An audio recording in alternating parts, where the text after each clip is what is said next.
Welcome, weary travellers, to Sleepless Survivors. Tonight we invite you to drift into the realm of ancient mysteries, where the boundaries between myth and reality blur like distant stars in the pre-dawn sky. Let your breathing slow, your muscles relax, and your mind wander through the corridors of time as we explore one of humanity's most enigmatic tales, the story of the Anunnaki. Close your eyes if you wish. Get comfortable. There is no urgency here, no need to remember every detail. This is a journey for your subconscious mind, a gentle exploration that will carry you softly into sleep while ancient whispers echo through the chambers of forgotten history. The word Anunnaki itself carries a weight, a resonance that seems to vibrate with antiquity. In the ancient Sumerian language, one of humanity's first written tongues, this word meant those who came from the heavens to earth, or offspring of Anu. Anu was the sky god, the supreme deity in the Mesopotamian pantheon, ruler of the heavens and father of gods. The Anunnaki then were his children, divine beings who descended from celestial realms to walk upon our young planet. But who were they really? Were they gods, as the ancient texts claim? Were they advanced beings from distant worlds, as some modern theorists suggest? Or were they symbolic representations of natural forces personified by human imagination in an attempt to understand an incomprehensible universe? Let these questions float gently through your mind as we begin our exploration. Feel yourself sinking deeper into comfort, your breathing steady and rhythmic as we travel back through the millennia to the cradle of civilization. The dawn of written memory picture, if you will. The land between two rivers. The Tigris and Euphrates flow through what is now Iraq, their waters bringing life to an otherwise harsh landscape. This is Mesopotamia, the Fertile Crescent, where agriculture first transformed nomadic hunters into settled communities. Around 6,000 years ago, in the southern region of this blessed land, a remarkable civilization emerged, Sumer. The Sumerians gave humanity so many gifts. They developed one of the first writing systems, cuneiform, pressing wedge-shaped symbols into soft clay tablets that would harden and preserve their words for millennia. They built magnificent cities, Uruk, Ur, Eridu, Lagash, Nippur. They created complex irrigation systems, invented the wheel, developed mathematics and astronomy, established legal codes and administrative systems. And they told stories. Oh, how they told stories. On those clay tablets pressed by the hands of scribes who lived and died thousands of years before the pyramids were built, the Sumerians recorded their understanding of creation, of the gods who ruled their world, of the origins of humanity itself, and central to many of these narratives were the Anunnaki. Let your mind drift back to those ancient cities. Imagine the clay tablets being inscribed, the scribe's stylus moving methodically, recording sacred knowledge. The room is cool despite the desert heat outside. There is incense burning, perhaps, and the low murmur of temple priests conducting their rituals. Time moves differently here. Slower, more deliberately. The earliest mentions of the Anunnaki appear in texts from around 2400 BCE, though the stories themselves were likely far older, passed down through oral tradition before anyone thought to commit them to permanent form. In these texts, the Anunnaki are described as powerful deities, judges of the underworld, and creators of humanity. The pantheon of gods. To understand the Anunnaki, we must first understand the broader structure of Mesopotamian belief. The universe, as the Sumerians conceived it, was populated by hundreds, perhaps thousands of deities. These gods were not distant, abstract forces. They were personalities, with desires and conflicts, loves and hatreds, victories and defeats. They were in many ways like humans, but with vastly greater power and immortality. At the top of this divine hierarchy sat Anu, the sky god, whose name literally meant heaven, or sky. He was the source of all authority, the king of the gods, though in many myths he appears as a somewhat distant figure, removed from the day-to-day affairs of both gods and mortals. Beneath Anu were other major deities, Enlil, the god of wind, storms and breath itself, who often served as the chief administrator of the divine realm. Enki, god of water, wisdom, magic and crafts, a trickster figure who was often portrayed as friendly to humanity. Ki, or Ninhursag, the Earth Mother goddess, source of fertility and life. And then there were the Anunnaki, sometimes described as the children of Anu, sometimes as the children of the union between heaven and earth. The exact nature and number of the Anunnaki varied from text to text, from city to city, from era to era. Sometimes they numbered 7, sometimes 50, sometimes more. Sometimes they were celestial beings, sometimes they dwelt in the underworld, sometimes they walked on earth. This fluidity might seem confusing to our modern minds, accustomed to consistent codified religious texts. But remember, these beliefs developed over thousands of years across multiple city-states that, while sharing a common cultural foundation, each had their own traditions and interpretations. The Anunnaki of Eridu might be described somewhat differently than the Anunnaki of Nippur. As you breathe slowly and deeply, imagine the night sky above ancient Sumer. The Milky Way stretches overhead in a magnificent river of light, far more brilliant than anything we can see from our light-polluted modern cities. The Sumerians watched these stars with careful attention, mapping their movements, noting the planets wandering among the fixed constellations. They saw the cosmos as alive with divine presence, every celestial body potentially the manifestation or dwelling place of a god. The Anunnaki, as children of heaven, were intrinsically connected to this celestial realm. They were the bridge between the divine cosmic order and the earthly realm where humans struggle to survive. The creation of humanity. One of the most fascinating aspects of Anunnaki mythology is the story of human creation. According to several Sumerian and later Akkadian texts, humanity did not arise through natural processes or as the beloved children of the gods. Instead, humans were created as workers, as servants to relieve the gods of toil.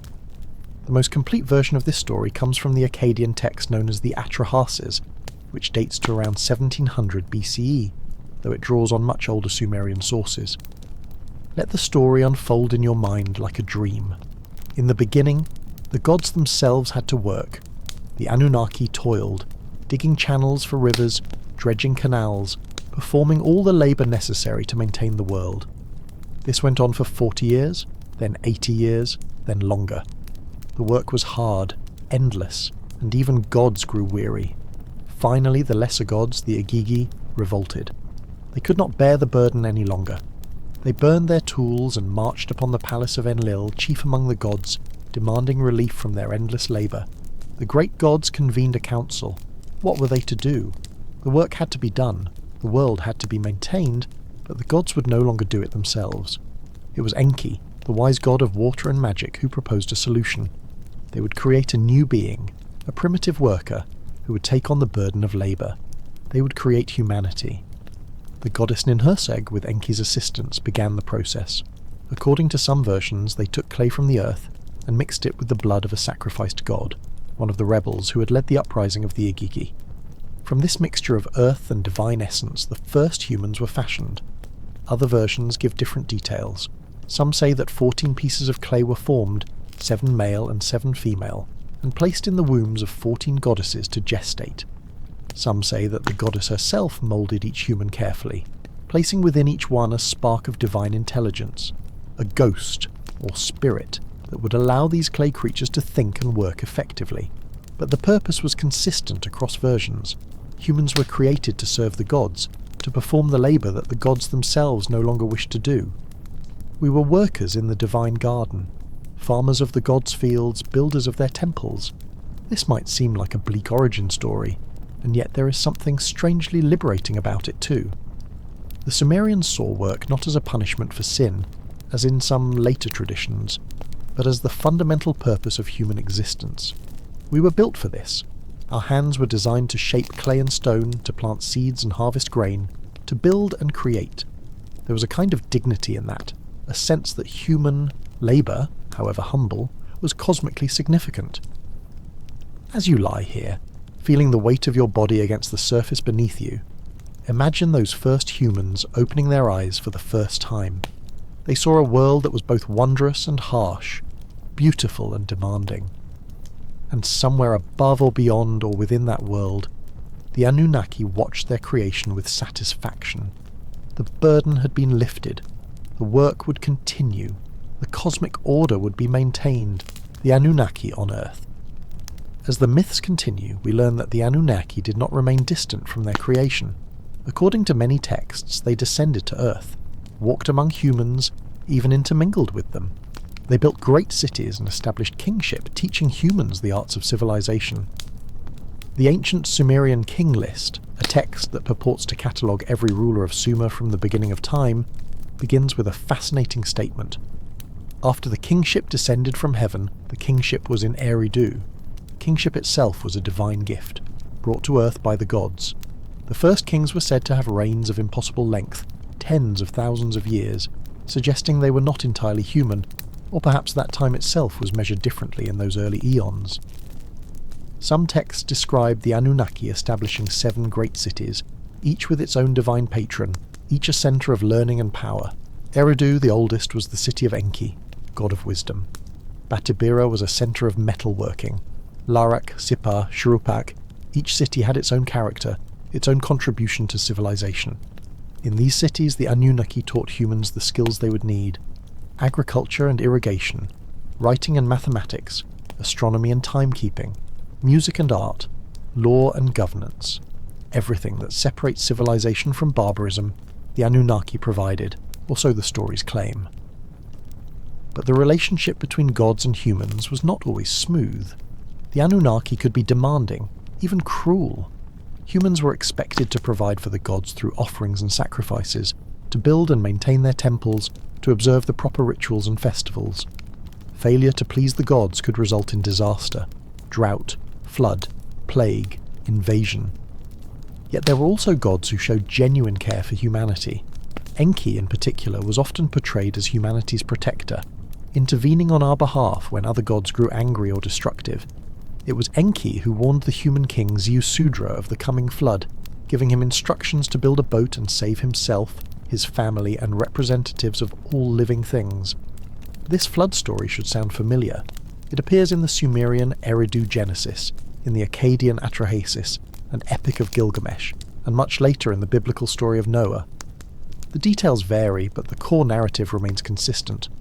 The gods decided to destroy humanity with a great flood, but one god intervened to save a faithful human and preserve life on Earth. In the Sumerian and Akkadian versions, the reason for the flood is clear. Humans had become too numerous and too noisy. Their incessant clamour disturbed the gods' rest. Enlil, the chief administrator god, proposed a final solution: wipe out humanity and start over, or perhaps simply enjoy a world without these bothersome creatures. But Enki loved his creations. He appeared to Ziusudra, or Atrahasis, or Utnapishtim, depending on the version, and whispered warnings through the reed walls of the man's house. "Build a boat," the god said. "Seal it with bitumen. Load it with your family and with representatives of every living thing. A great storm is coming that will flood the entire world." The man obeyed. The flood came. The waters rose until they covered even the mountains.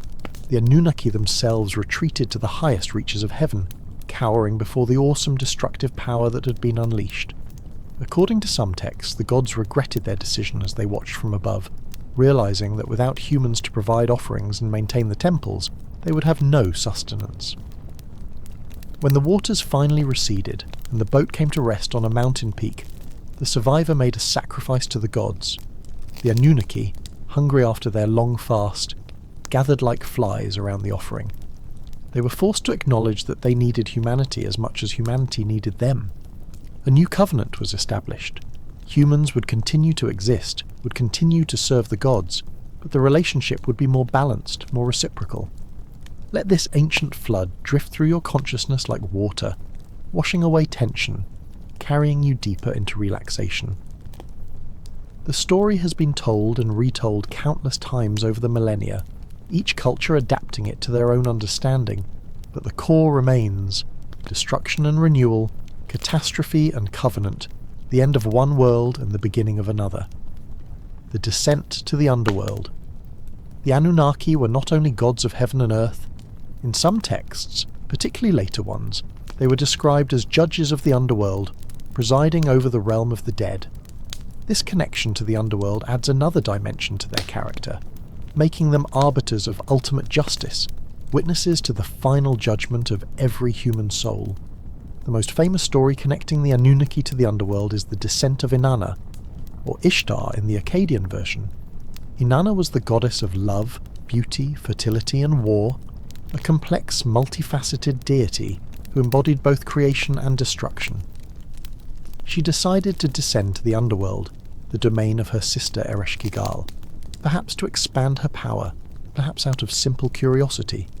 The journey to the underworld required passing through 7 gates, and at each gate, Inanna was forced to remove one piece of her divine regalia: her crown, her necklace, her jewels, her garments. By the time she reached the throne room of the underworld, she was naked and powerless, stripped of everything that made her divine. Ereshkigal and the Anunnaki judges of the underworld condemned Inanna. She was struck down and hung from a hook, dead, and her corpse left to rot. For 3 days and nights, Inanna remained in this state while the world above began to die. Crops withered, animals ceased to reproduce, nothing could grow or be born. Eventually, through the clever intervention of Enki and some magical creatures he created, Inanna was rescued and allowed to return to the upper world. But there was a price. Someone had to take her place in the underworld. The story concludes with Inanna's consort, Dumuzi, being condemned to spend half of each year in the realm of the dead.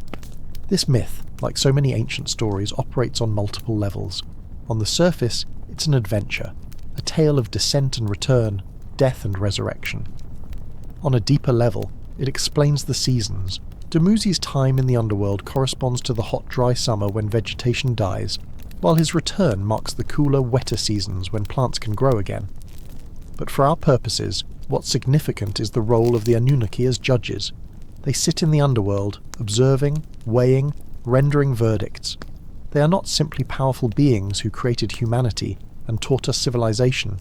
They are also the final arbiters of justice, the ones who will judge each soul when it descends to the dark realm below.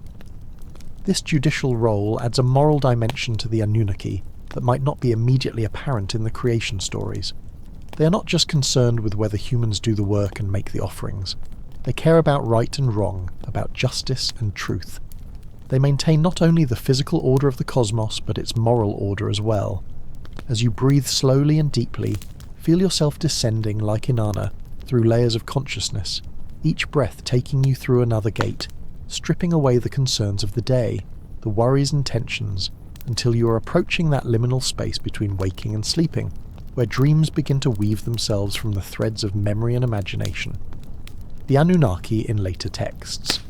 The stories of the Anunnaki did not remain static. As Sumerian culture was absorbed by the Akkadian Empire, and later by the Babylonians and Assyrians, the myths evolved and changed. The Anunnaki remained important, but their specific roles and characteristics shifted. In Babylonian mythology, as codified in texts like the Enuma Elish, the Babylonian creation epic, the focus shifted to Marduk, the patron god of Babylon. In this version of creation, Marduk defeats Tiamat, the primordial goddess of the Salt Sea, splitting her body to create heaven and earth. He then creates humanity from the blood of Tiamat's consort, Kingu, to serve the gods. The Anunnaki appear in this text as well, but in a somewhat diminished role. They are present at the divine councils. They participate in the drama, but they are not the central actors. The rise of Babylon as a political power required the rise of Babylon's god, and other deities, including the Anunnaki, had to make room. Similarly, in Assyrian texts, the national god Ashur takes on supreme importance, and the older Sumerian deities, while still acknowledged, become less central to the narrative. But the Anunnaki never entirely disappeared. They remained part of the Mesopotamian religious landscape for thousands of years, right up until the final decline of these ancient cultures in the centuries after Alexander the Great's conquest and the rise of Christianity. What's remarkable is the longevity of these stories. The Anunnaki were first described in texts written around 2400 BCE. They were still being referenced in texts written in the early centuries of the Common Era. That's more than 2,000 years of continuous tradition, longer than Christianity has existed, longer than Islam, longer than Buddhism. For all that time, people believed, or at least told stories about, these powerful beings who came from the heavens, who created humanity, who walked the earth and judged the dead. Generation after generation, century after century, the stories were copied, adapted, elaborated, but never entirely forgotten. Until, finally, they were forgotten. The old gods died, or rather, people stopped believing in them, stopped telling their stories, stopped making offerings at their temples. The clay tablets were buried in the ruins of collapsed buildings, covered by windblown sand and the debris of later civilizations. The cuneiform script became unreadable. The very names of the gods were lost. For more than 1,500 years, the Anunnaki slept in the darkness of the earth, silent and forgotten. The rediscovery. Then, in the 19th century, something remarkable happened. Archaeologists and scholars began excavating the ruins of ancient Mesopotamia. They found the clay tablets, tens of thousands of them, some intact, many broken into fragments. They began the painstaking process of deciphering cuneiform, that strange wedge-shaped script pressed into clay so many thousands of years ago. And the ancient world began to speak again. In 1849, the British archaeologist Austen Henry Layard excavated the ancient Assyrian city of Nineveh and discovered the library of Ashurbanipal, the last great king of the Assyrian Empire. This library contained more than 30,000 tablets, including copies of many ancient Sumerian and Akkadian texts. It was one of the most important archaeological discoveries in history, opening a window into a lost world. Other excavations followed. The cities mentioned in the ancient texts, Ur, Uruk, Eridu, Babylon, were rediscovered, their ruins explored, their tablets collected and translated. Scholars like George Smith, who translated the Mesopotamian flood story and realized its connection to the biblical narrative, worked to piece together the shattered fragments of ancient literature. And gradually the story of the Anunnaki emerged again into human consciousness. For academics and scholars, the Anunnaki were a fascinating element of ancient mythology, important for understanding the development of religion and civilization in the Near East. They were studied, analysed, compared to other mythological systems, but they remained firmly in the past, relics of a dead culture. But for others, the Anunnaki represented something more, something that suggested possibilities far beyond the dry realm of academic scholarship. The ancient astronaut theory.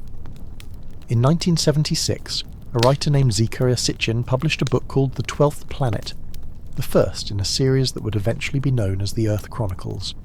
Sitchin's books would prove enormously influential, sparking decades of speculation and debate about the true nature of the Anunnaki. Sitchin's central claim was radical. The Anunnaki were not gods or mythological beings. They were extraterrestrials, advanced beings from a planet called Nibiru that orbited into our solar system every 3,600 years.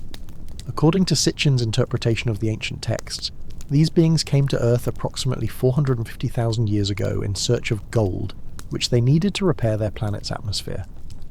The Anunnaki established mining operations on Earth, but eventually the workers rebelled against the harsh conditions, just as described in the ancient texts. To solve their labour problem, the Anunnaki used genetic engineering to create humanity by combining their own DNA with that of primitive hominids.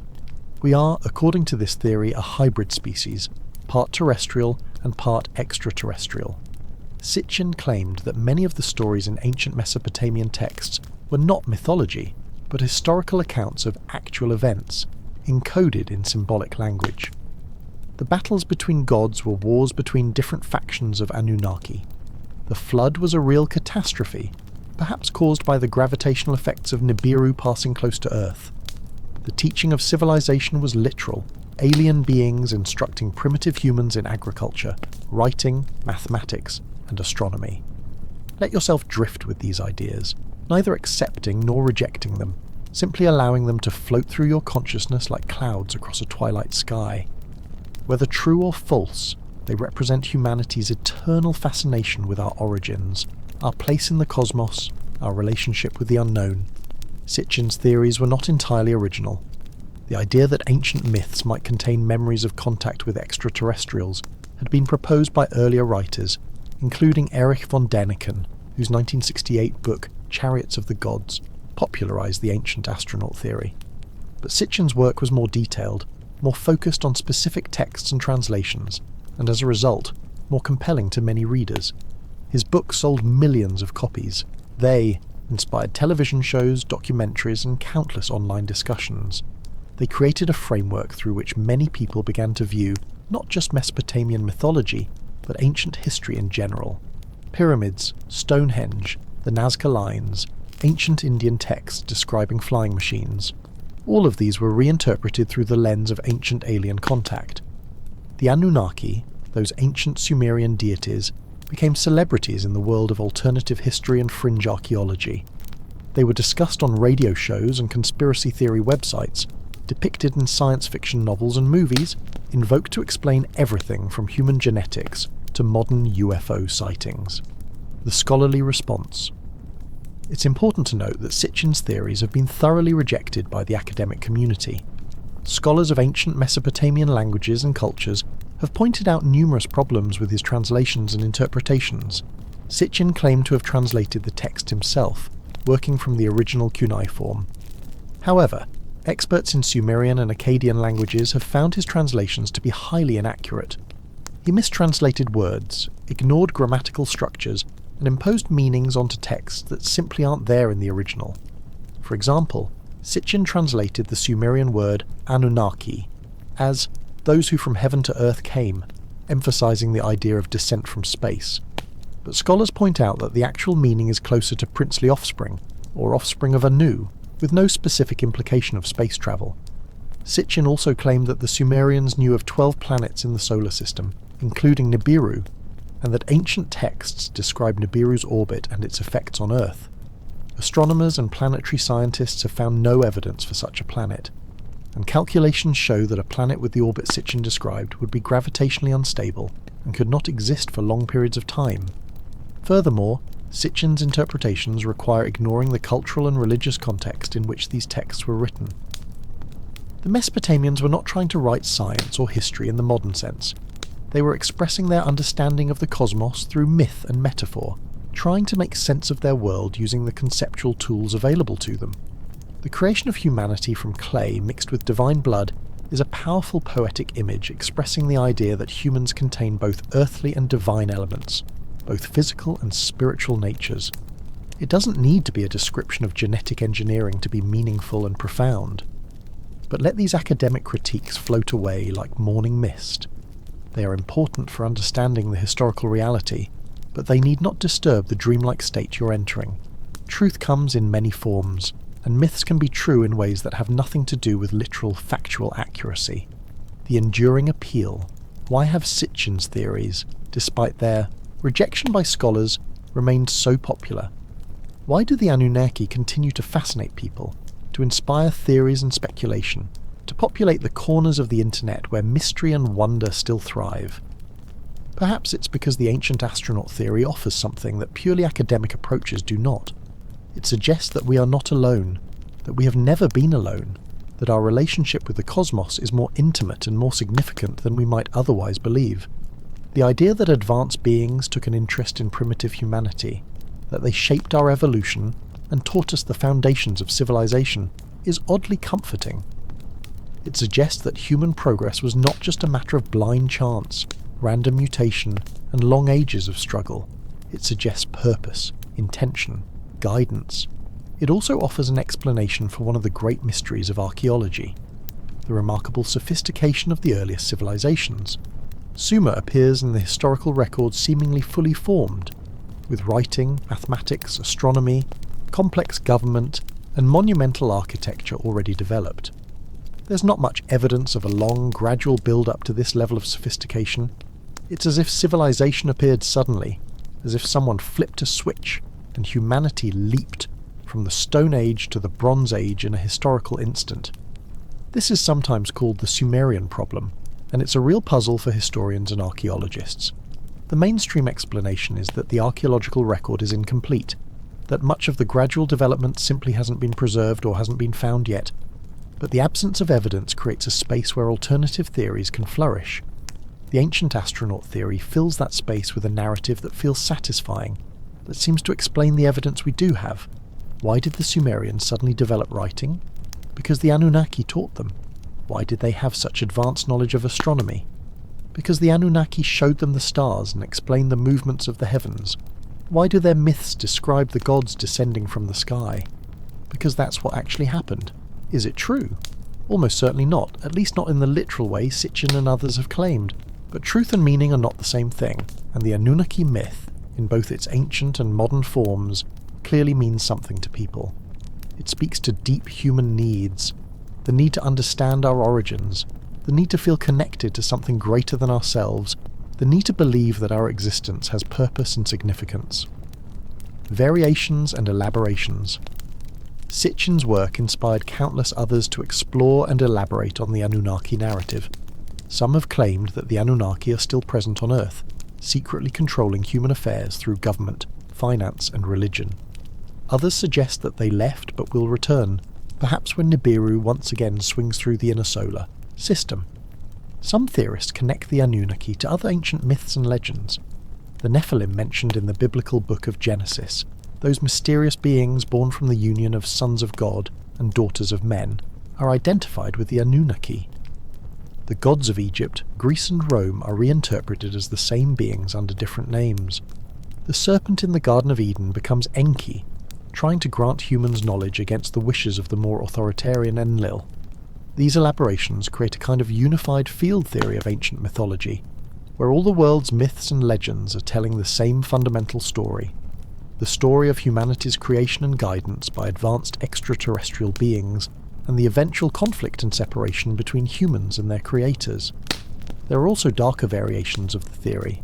Some claim that the Anunnaki created humanity as a slave species, and that we remain enslaved, either directly or through human intermediaries who serve the Anunnaki agenda. These theories often merge with other conspiracy theories about secret societies, global elites, and hidden powers controlling world events. It's worth noting that these darker interpretations move quite far from the original Mesopotamian texts. While the ancient myths do describe humans as created to serve the gods, they also describe genuine relationships, moments of divine compassion, and the eventual establishment of a covenant between gods and mortals. The Anunnaki of the ancient texts are complex beings with multiple motivations, not simply oppressors or enslavers. But in the realm of alternative history and conspiracy theory, narratives tend to evolve in dramatic directions, and nuance is often lost in favour of more extreme and attention-grabbing claims. As you sink deeper into relaxation, let all these theories and counter-theories wash over you like gentle waves. They are human attempts to make sense of mystery, to construct meaning from ancient fragments, to connect past and present in ways that feel significant. Whether factually accurate or not, they represent the ongoing human conversation with the unknown. The psychological dimension. From a psychological perspective, the appeal of the Anunnaki narrative and the ancient astronaut theory more broadly can be understood in terms of archetypes and the collective unconscious. Carl Jung, the pioneering psychologist, suggested that certain symbols and narratives recur across cultures and throughout history because they tap into deep structures of the human psyche. The idea of powerful beings descending from the heavens is archetypal. It appears in virtually every culture's mythology in one form or another. Angels, demons, gods, spirits, fairies, now aliens. The specific form changes with the culture's conceptual framework, but the basic pattern remains constant. Something from beyond, from another realm, crosses the boundary and enters our world, bringing knowledge, power, or transformation. This archetype speaks to our sense that there is more to reality than what we can see and measure, that the material world is not the whole story. It validates the intuition, common to most people at some point in their lives, that we are being watched, guided or influenced by forces beyond our understanding. The creation story, too, is archetypal. Humans seem to have an innate need to know where we came from, why we're here, what our purpose is. In the absence of satisfying answers from science or mainstream religion, people turn to alternative narratives. The Anunnaki creation story, as interpreted by modern theorists, provides a narrative that feels more concrete and satisfying than we evolved through random mutation and natural selection, while being more compatible with a scientific worldview than traditional religious creation stories. There's also a rebellious appeal to these theories. They suggest that the official story, whether that's the mainstream scientific account or traditional religious doctrine, is incomplete or deliberately misleading. There's something empowering about claiming secret knowledge, about being part of a group that knows the real truth while the masses remain ignorant. This is not to dismiss or ridicule those who find meaning in these theories. The human need for meaning is profound and legitimate. If the Anunnaki narrative helps someone make sense of their existence, connect with the mystery of the cosmos, or simply find wonder and fascination in exploring ancient history, then it serves a valuable purpose, regardless of its factual accuracy. the ancient texts themselves. Let's return for a time to the ancient texts themselves, setting aside modern interpretations and trying to hear the voices of the Sumerians, Akkadians and Babylonians on their own terms. When we read these texts, or rather when we read translations of these texts, since few of us can read cuneiform, what do we find? We find sophisticated literature, complex theology, profound reflections on human nature and the cosmos. Consider the Epic of Gilgamesh, perhaps the most famous work of Mesopotamian literature. Gilgamesh was the king of Uruk, described as 2/3 divine and 1/3 human, a demigod who bridged the gap between gods and mortals. The epic tells of his adventures, his friendship with the wild man Enkidu, his quest for immortality after Enkidu's death, and his eventual acceptance of human mortality. The Anunnaki appear in this epic, particularly in the flood story that forms part of the narrative. But they are not the focus. The focus is Gilgamesh himself, his very human struggles with friendship, loss, fear of death, and the search for meaning. The text is remarkably sophisticated in its exploration of these themes. It acknowledges the reality of death without offering easy consolations. Gilgamesh fails in his quest for immortality. He cannot escape the human condition, but he finds meaning in what he has built in the city of Uruk with its magnificent walls, in the legacy he will leave behind. Or consider the Lament for Sumer and Ur, a text that describes the destruction of these cities by invading forces around 2000 BCE. It's a profoundly moving piece of literature, expressing genuine grief and struggling to understand why the gods would allow such devastation. The Anunnaki appear as part of the divine assembly that decreed this destruction, and the text wrestles with questions of divine justice and human suffering that would not be out of place in the biblical book of Job. These texts reveal a culture that was spiritually sophisticated, ethically engaged, and literarily accomplished. The people who composed these works were not primitive. They were grappling with the same fundamental questions that still occupy us. Why do we exist? What happens when we die? Why is there suffering? How should we live? Their answers were framed in terms of gods and myths, but the questions themselves are timeless. The gods as natural forces. One way to understand Mesopotamian mythology is to see the gods as personifications of natural and social forces. This is not to say that the ancient Mesopotamians thought of them this way. They seem to have believed in the gods as real, personal beings. But from our perspective, this interpretation can illuminate why the myths take the form they do. Anu, the sky god, represents the heavens themselves, vast, distant, but ultimately the source of all authority and order. Enlil, god of wind and storms, embodies the power of weather, which in Mesopotamia could bring life-giving rain or devastating floods. Enki, god of fresh water, wisdom, and magic, represents the rivers that made civilization possible in this desert land, as well as human intelligence and creativity. The earth goddess Ninhursag embodies fertility and the productive power of the earth. Inanna or Ishtar, goddess of love and war, represents the dual nature of passion, its capacity to create life and beauty, but also to destroy and devastate. From this perspective, the Anunnaki as a group might represent the totality of cosmic forces that govern existence, the principles and powers that maintain order in the universe. Humans exist within this web of forces, benefiting from them but also subject to them, sometimes harmonizing with them and sometimes coming into conflict. The creation of humanity to serve the gods, then, becomes a mythological way of expressing the fact that human survival depends on successfully working with natural forces, planting crops in rhythm with the seasons, building irrigation systems to channel water, observing the stars to keep track of time. We must serve the cosmos if we are to thrive within it. This naturalistic interpretation is intellectually satisfying, but it may miss something important. The ancient Mesopotamians experienced their gods as personal, as beings with whom one could have a relationship. The gods were not mere metaphors for wind and water. They were presences to be addressed in prayer, to be praised and petitioned, to be feared and loved. This personal dimension of ancient religion is easy for modern people to miss or dismiss. We tend to think of religious belief as primarily about believing certain propositions. God exists, the soul is immortal, and so forth.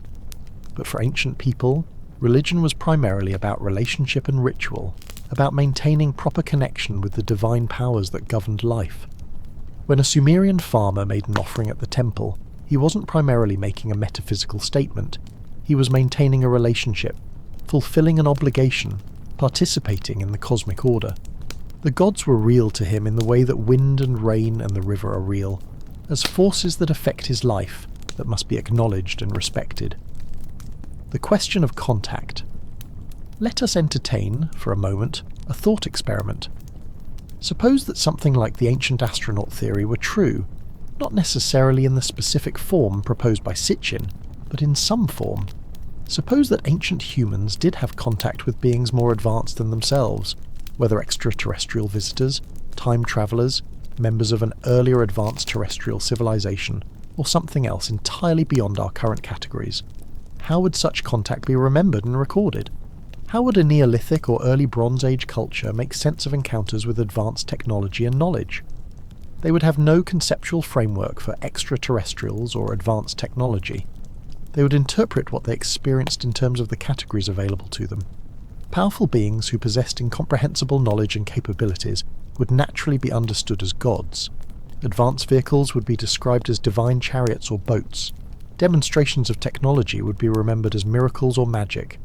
Over time, as the stories were retold, they would be shaped by the culture's mythology and worldview.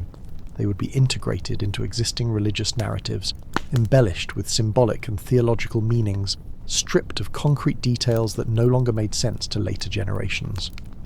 By the time the stories were written down, perhaps thousands of years after the original events, they would have become fully mythologized, indistinguishable from stories that were purely imaginative from the start.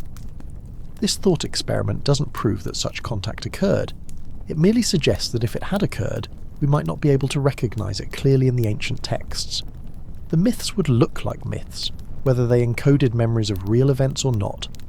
This ambiguity is part of what makes the Anunnaki narrative so enduringly fascinating. We can never know with certainty.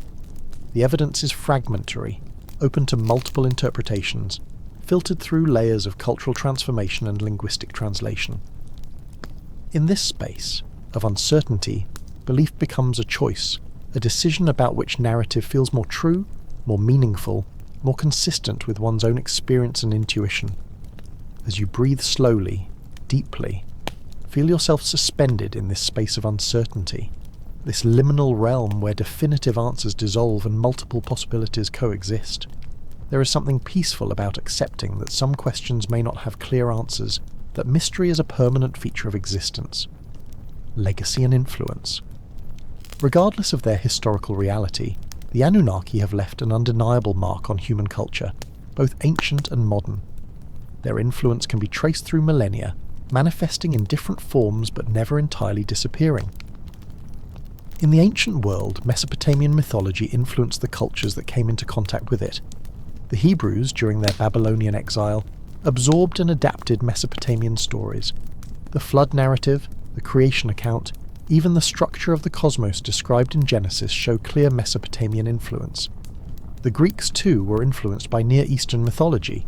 Some scholars see echoes of Mesopotamian themes in Greek myths, the Titans imprisoned in Tartarus recalling the defeated gods in Mesopotamian texts, Prometheus stealing fire for humanity, echoing Enki's role as humanity's benefactor against the wishes of higher gods.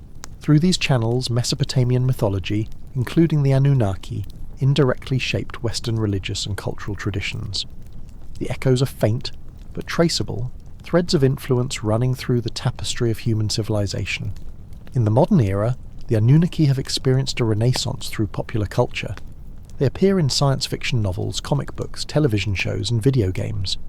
They are invoked in discussions of ancient history, conspiracy theories, and New Age spirituality. They have become part of the contemporary mythological landscape, symbols through which people explore questions of origins, identity, and humanity's place in the universe. This modern mythologizing of the Anunnaki is not so different from what the ancient Mesopotamians themselves did. Every generation reinterprets its myths, adapts them to new circumstances, finds new meanings in old stories. The Anunnaki of contemporary alternative history are not the same as the Anunnaki of Sumerian religion, but they serve some of the same functions, providing narrative frameworks for understanding human existence, offering explanations for mysteries, connecting the mundane present with a more magical past. The temple experience. To understand how the Anunnaki would have been experienced by ordinary people in ancient Mesopotamia, we need to imagine the temple, the central institution of Mesopotamian religious life. Picture a temple in Uruk, around 2500 BCE. It's a massive structure, a ziggurat rising in stepped levels toward the sky. The word ziggurat itself might derive from a word, meaning to build high or pinnacle. These buildings were literally meant to connect earth and heaven, to provide a dwelling place where gods and humans could meet. At the base of the ziggurat there are courtyards where people bring offerings, grain, beer, livestock, precious objects. Priests receive these offerings, record them on clay tablets for the temple's administrative records, and present them to the god who dwells in the shrine at the ziggurat's summit. The higher you climb, the more restricted access becomes. Ordinary people can enter the outer courts, perhaps even glimpse some of the rituals performed there. But only priests can ascend to the higher levels, and only the highest-ranking priest can enter the innermost shrine where the statue of the god resides. Inside that shrine, the statue is treated as if it were a living being. It is washed, dressed in fine garments, offered food and drink, entertained with music. The god is believed to actually inhabit the statue, to be genuinely present in this place. The Anunnaki, though perhaps not represented in statues as often as the more prominent deities, would have been understood as present in the temple, participating in the divine activities conducted there. Several times a year, major festivals would be celebrated. The statue might be carried in procession through the city streets, allowing everyone to see their god, to feel the divine presence moving among them. Rituals would be performed to ensure the continued fertility of the land, the health of the king, and the prosperity of the city. These were not mere symbolic gestures. The people believed that these rituals actually worked, that they maintained the cosmic order, that without them chaos would return and civilization would collapse. From our modern, secular perspective, this can seem like superstition. But consider, these rituals held communities together, created shared meaning and purpose, marked the passage of time, connected people to something larger than themselves. In functional terms, they did work, even if not in the way the ancient people believed. And who can say with absolute certainty that they were wrong? We understand the mechanisms of nature differently now, but we still don't fully understand consciousness, meaning the relationship between mind and matter. There are still mysteries. Astronomical knowledge. One of the most intriguing aspects of Mesopotamian culture was their sophisticated astronomical knowledge. They observed the night sky carefully, recording the movements of stars and planets, predicting eclipses, tracking the lunar cycle. This astronomical knowledge was integrated into their religious understanding. The gods were associated with celestial bodies, and heavenly movements were seen as signs of divine will. The Anunnaki, as heavenly beings, were naturally connected to this astronomical framework. Some texts associate specific Anunnaki with specific celestial bodies or constellations. The movements of the planets were interpreted as the actions of the gods, wandering through the fixed stars as they went about their divine business. This has led some researchers to suggest that Mesopotamian myths encode astronomical information in symbolic form. The battle between Marduk and Tiamat in the Enuma Elish, for instance, has been interpreted as a description of celestial events, perhaps a comet impact or the formation of the solar system. These interpretations are speculative and controversial, but they point to something important. The Mesopotamians saw continuity between heaven and earth, between cosmic events and human affairs. The same principles governed both realms. The gods who created and ruled the earth were also the gods who moved through the heavens. This unified worldview is quite different from our modern separation of the material universe, studied by science, and the spiritual realm, the domain of religion and philosophy. For the Mesopotamians, it was all one integrated whole. Their astronomical observations were remarkably accurate given their technological limitations. They could predict lunar eclipses, track the movements of planets, identify and catalogue stars and constellations. This knowledge was practical. It allowed them to create reliable calendars for agricultural purposes, but it was also sacred, revealing the patterns by which the gods ordered the cosmos. When Sitchin and others point to this astronomical sophistication as evidence of extraterrestrial contact, they are responding to something real, the impressive knowledge and capability demonstrated by these ancient cultures. The question is whether this knowledge requires an extraordinary explanation, or whether it can be accounted for by ordinary human intelligence an observation over long periods of time. Most scholars favour the latter interpretation. Humans are smart, curious and patient. Given enough time and motivation, we can figure out quite a lot about the world around us, even without advanced technology. The Mesopotamians were no less intelligent than we are, and they had strong motivations to understand the heavens, religious, agricultural and navigational. But the sense of wonder remains. When we look at what they accomplished, we feel a connection across the millennia to people who looked at the same stars we see, wondered about the same mysteries, sought to understand their place in the vast cosmos. The language of symbol. One of the challenges in interpreting ancient texts is understanding how to read symbolic language. Modern readers, trained in literal, precise communication, can struggle with the fluid, metaphorical style of ancient mythology. When an ancient text says that the gods descended from heaven, does it mean literal physical descent from a place above? Does it mean spiritual manifestation? Does it mean something else entirely that we don't have words for? When it says that humans were created from clay, does it mean literal, clay, sculpted by divine hands? Does it mean that we are earthy, material, mortal? Does it express the idea that we can be shaped, formed, given new purposes? The answer is probably all of the above. Ancient symbolic language operates on multiple levels simultaneously. A myth can be a historical memory, a philosophical reflection, a religious teaching, and a poetic meditation all at once. This is why attempts to extract a single, literal meaning from mythological texts are often unsatisfying. The texts resist such reduction. They're too rich, too multi-layered, too deliberately ambiguous. This doesn't mean they're meaningless or that anything goes in interpretation. It means that the meaning is not entirely separable from the symbol itself, that you can't fully translate myth into non-mythic language without losing something essential. The Anunnaki are those who from heaven to earth came, and that phrase contains both cosmic scope, the connection between celestial and terrestrial realms, and intimate immediacy, gods walking on the earth, present among humans. To reduce this to they were aliens who came from another planet is to trade rich, evocative symbol for thin literal statement. This is not to say that the literal interpretation is wrong necessarily, only that it's insufficient, that it captures at most one dimension of what the text is communicating. As you drift deeper into the threshold of sleep, let symbol and meaning blur together. Let the Anunnaki be both literal and metaphorical, both historical and mythical, both extraterrestrial and archetypal. Let them be what they have always been, mysteries wrapped in stories, truths too complex for simple statement, bridges between the known and the unknown. Modern scientific perspectives.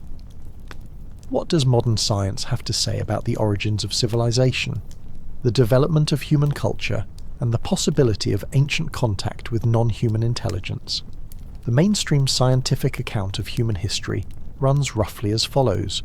Our species, Homo sapiens, emerged in Africa approximately 300,000 years ago. For most of that time, we lived as hunter-gatherers in small, mobile groups. Around 12,000 years ago, as the last ice age ended, some human groups began transitioning to agriculture, settling in permanent villages and eventually building cities.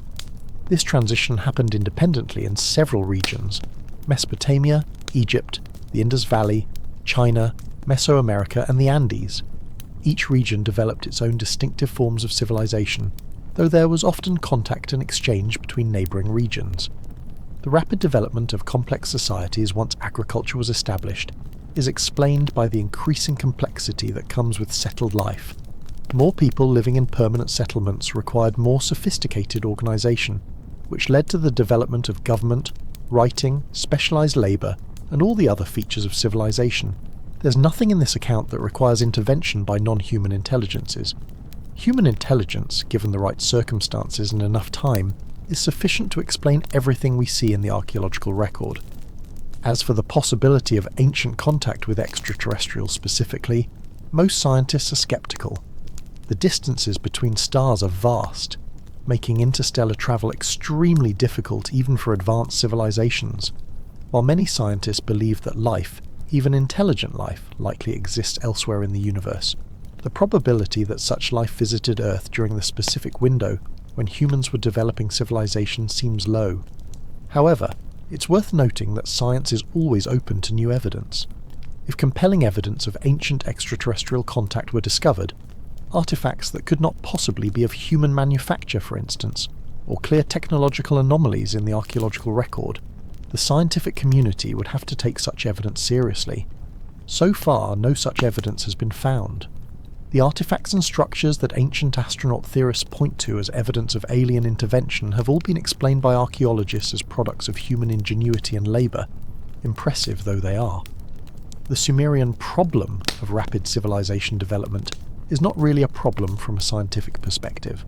Once the fundamental shift to agriculture occurred, the development of civilization followed relatively quickly, within a few thousand years, which is not particularly surprising given how much agriculture changes human society. And yet, let's acknowledge that science doesn't have all the answers, particularly when it comes to consciousness, meaning, and subjective experience. Science can tell us how civilizations developed, but not necessarily why, not in the deeper sense of purpose and meaning that humans crave. The Anunnaki myths address questions that science doesn't. Questions about meaning, purpose, humanity's place in the cosmos, our relationship with the divine or transcendent. These are not scientific questions, but they are vital human questions. Personal meaning and belief. At this point in our journey through the Anunnaki narrative, it's worth reflecting on what this story means to you personally, if anything. Perhaps you find the ancient texts fascinating as historical documents, windows into how people thought thousands of years ago. Perhaps you're drawn to the ancient astronaut theory, finding in it an explanation that satisfies your sense that there's something more to human history than the official accounts suggest. Perhaps you see the myths as symbolic expressions of psychological or spiritual truths that remain relevant regardless of their literal accuracy. All of these responses are valid. The meaning you find in the Anunnaki narrative will depend on your own experiences, beliefs, and intuitions. What's important is to approach these stories with both openness and critical thinking. Be willing to consider unusual ideas, to entertain possibilities that fall outside mainstream consensus. But also be willing to question claims, to examine evidence, to distinguish between what we know and what we speculate. The Anunnaki have meant different things to different people across thousands of years. For ancient Sumerians, they were divine powers to be worshipped and appeased. For ancient Babylonians, they were part of a complex theological system. For 19th century archaeologists, they were fascinating relics of a dead religion. For Zechariah Sitchin and his followers, they were ancient astronauts. For scholars of comparative mythology, they're one piece in the vast puzzle of human religious development. What they are to you is for you to decide. The stories are there, preserved in clay tablets thousands of years old. The questions they raise remain open. The mystery endures. Other ancient astronaut theories. While the Anunnaki are perhaps the most famous focus of ancient astronaut theories, they're not the only ancient culture that has been reinterpreted through this lens. It's worth briefly considering some other examples to see the broader pattern. In ancient India, the Vedic texts describe vimanas, flying vehicles or palaces, and powerful weapons that sound remarkably like advanced technology. Some theorists interpret these as memories of ancient aircraft and possibly nuclear weapons. The Mahabharata, one of India's great epics, describes a war that devastated the land, and some passages seem to describe something like nuclear explosions. In Egypt, the precision of the pyramids and the sophistication of Egyptian mathematics and astronomy have led some to suggest that the ancient Egyptians had help from advanced beings. The gods of Egypt, like Thoth and Osiris, have been reinterpreted as astronauts or teachers from advanced civilizations. In Mesoamerica, Mayan and Aztec texts describe gods descending from the sky and promising to return. Quetzalcoatl, the feathered serpent, was said to have brought civilization to the people and then departed, promising to return one day. When the Spanish arrived, the Aztecs initially thought they might be the returning gods, a misunderstanding that facilitated the Spanish conquest. In Peru, the precision of Incan stonework, massive blocks fitted together so perfectly that you can't slide a knife blade between them, has been cited as evidence that the Incas had access to advanced technology or instruction. Throughout the Pacific Islands, stories tell of gods and ancestors arriving from the sea in great vessels, bringing knowledge and culture. Easter Island's massive stone heads, or moai, have been interpreted as representing these ancestor gods. The pattern is consistent. ancient civilizations developed impressive knowledge and capabilities. Their myths include stories of gods or beings from the sky, and modern theorists interpret these as memories of contact with advanced non-human intelligences. Mainstream archaeology and anthropology explain these phenomena without requiring extraordinary interventions. Human intelligence and ingenuity, combined with large labour forces and long time scales, can produce remarkable results. Myths about gods descending from the sky are universal, not because aliens visited every ancient culture, but because the sky is universally mysterious and awe-inspiring, a natural source for stories about divine or transcendent beings. But the ancient astronaut interpretation persists because it offers a unified framework for understanding these global patterns, because it speaks to our sense that there might be more to the story, because it's more exciting and meaningful than the idea that we're alone, that we've always been alone, that everything we've accomplished came purely from our own efforts. The role of mystery. There's a tendency in modern culture to be uncomfortable with mystery. We want answers, explanations, certainty. Science has been remarkably successful at providing answers to many questions, and this success has perhaps made us impatient with questions that don't yield to scientific investigation. But some level of mystery is inherent in existence. We don't know why there's something rather than nothing. We don't fully understand consciousness. We don't know what, if anything, happens after death. We don't know whether we're alone in the universe or surrounded by other intelligences. The Anunnaki narrative, in both its ancient and modern forms, acknowledges mystery. It doesn't claim to have all the answers, but it offers a story, a framework, a way of approaching the unknown. In ancient Mesopotamia, the mystery was engaged through ritual, through the maintenance of right relationship with the divine powers. In modern alternative history, the mystery is engaged through speculation, research, and the construction of alternative narratives. Both approaches have value. Both are very human responses to the unknown. Perhaps the healthiest approach is to hold our beliefs lightly, to acknowledge that we could be wrong, that new evidence might change our understanding, that mystery is not a problem to be solved, but a condition to be experienced. As you sink deeper into sleep, let yourself appreciate mystery. Let questions float without demanding answers. Let stories be stories, whether they're true or not. Let the Anunnaki be present in your consciousness, as they have been present in human consciousness for thousands of years, as symbols, as questions, as bridges between what we know and what we wonder. Connections to modern UFO phenomena. For some people, the Anunnaki narrative connects to modern UFO phenomena. If extraterrestrials visited Earth in ancient times, might they still be visiting? Could modern UFO sightings be related to the same beings that ancient people encountered and called gods? This is a significant leap in speculation, but it's one that many people make. The logic runs something like this. If the Anunnaki were real and were extraterrestrials, and if they had some ongoing interest in or connection to humanity, then it would make sense for them to continue monitoring us, perhaps intervening occasionally in human affairs. Modern UFO reports from this perspective are not new phenomena but continuations of contact that has been happening throughout human history. The form changes. We see flying saucers instead of divine chariots, but the underlying reality is the same. This connection between ancient astronaut theories and modern ufology is common in alternative research communities.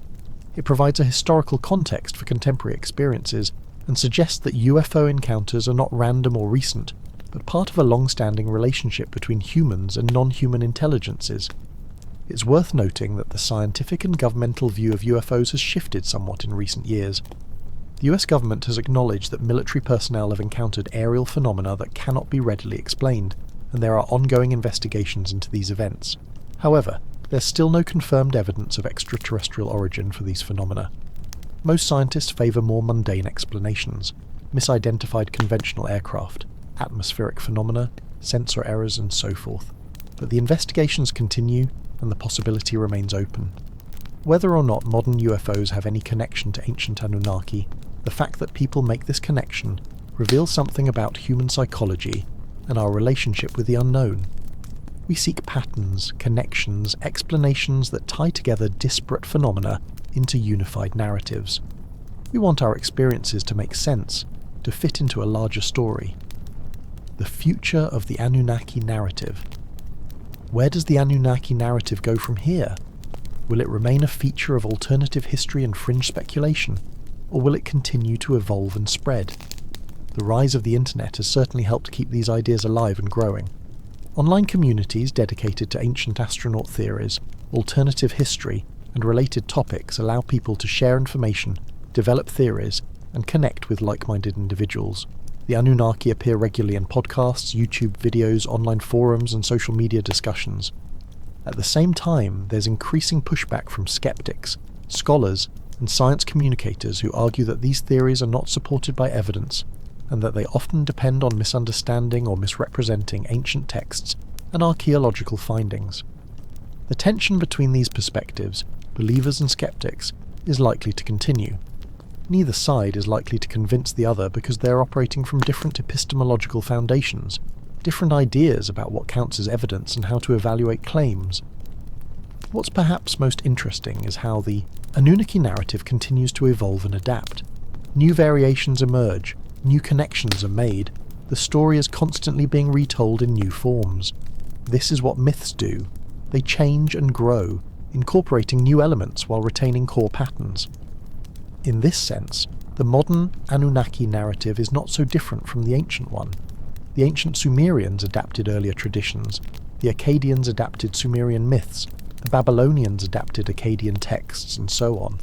Each generation modified the stories to fit their own needs and understanding. We're doing the same thing today. We're taking ancient stories and reinterpreting them through the lens of modern concerns and modern knowledge. Future generations will no doubt do the same with our interpretations, adapting them in ways we can't predict. The Anunnaki, in some form, are likely to be part of human consciousness for a long time to come. They've proven remarkably resilient, surviving thousands of years of neglect and obscurity to become prominent once again in contemporary culture. Meditation on deep time. As we approach the end of our journey, let's take a moment to contemplate the vast sweep of time we've covered. The Anunnaki were first described in texts written 4,400 years ago, but the stories themselves were surely older, perhaps much older, preserved through oral tradition before anyone thought to write them down. 4,000 years, 40 centuries, that's approximately 160 generations if we count a generation as 25 years. 160 times, someone was born, grew up, learned these stories, perhaps told them to others, and then died, passing the knowledge to the next generation. Think of all the individual human lives contained in that span of time. Millions of people living, loving, working, worrying, hoping, dreaming. Most of them left no trace beyond their contribution to the genetic pool and the cultural continuity that allowed these stories to survive. And before the written texts, who knows how much longer the stories existed? They might have been told around fires in the first agricultural villages 7,000 or 8,000 years ago. They might have even deeper roots, stretching back into the Paleolithic, when humans were still primarily hunters and gatherers. Consider, the last Neanderthals died about 40,000 years ago. Modern humans were telling stories then, certainly. Did they tell stories about gods descending from the sky? We have no way to know. They left no written records, but we have their art, their careful burials, their mysterious structures and artifacts that suggest rich, inner lives and complex beliefs. The Anunnaki narrative, even in its modern form, connects us to this vast human conversation across time. When we wonder about our origins, when we look at the stars and ask if we're alone, when we tell stories about powerful beings who shaped human destiny, we're participating in something ancient and universal. This perspective can be humbling. Our individual lives are brief, our immediate concerns ephemeral, but we're part of something larger, something that has continuity across vast spans of time. The questions we ask are questions that humans have always asked. The stories we tell echo stories that have been told for millennia. There's comfort in this, a sense of connection to the great human project of trying to understand ourselves and our place in the cosmos. Final reflections. We've journeyed together through thousands of years of history and story, exploring the Anunnaki from multiple perspectives. We've encountered them as ancient gods in Sumerian religion, as literary figures in Mesopotamian myths, as subjects of modern archaeological study, as supposed ancient astronauts in alternative history, and as symbolic expressions of human psychology and spiritual yearning. What conclusions can we draw? What have we learned? Perhaps the most important insight is that the Anunnaki mean different things to different people, and that's okay. There's no single correct way to understand these ancient narratives. They can be appreciated on multiple levels, interpreted through various frameworks, valued for different reasons. For those who approach them as mythology and literature, the Anunnaki are part of humanity's rich heritage of storytelling, revealing how one ancient culture understood the cosmos and humanity's place within it. The sophistication and depth of these texts command respect and reward careful study. For those attracted to alternative history and ancient astronaut theories, the Anunnaki represent tantalizing possibilities, suggestions that human history might be stranger and more significant than mainstream accounts acknowledge.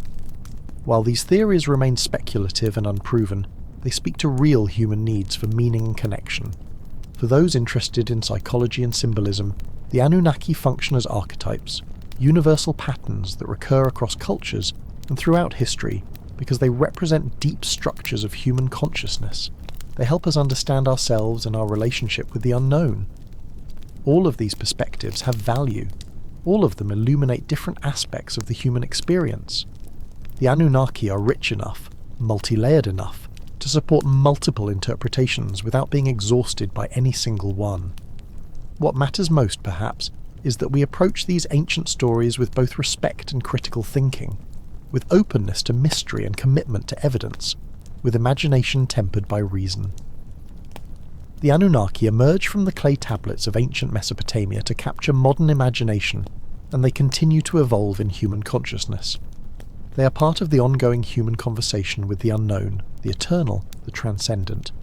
They remind us that we are questioning beings, meaning-seeking beings, beings who look at the stars and wonder. Closing thoughts for sleep. As we conclude this exploration, as your consciousness drifts towards sleep and dreams, let the story of the Anunnaki settle into your mind like sediment drifting to the bottom of a still pool. Let go of the need to decide what's true or false, real or imaginary. In the realm of sleep and dreams, these categories blur and become less important. What matters is the resonance, the feeling, the images and ideas that speak to something deep within you. The Anunnaki, whatever they were or are, represent human wonder, human curiosity, human yearning for connection with something greater. They embody our questions about origins and destiny. They symbolize the mystery that surrounds us, the unknown that presses against the boundaries of the known.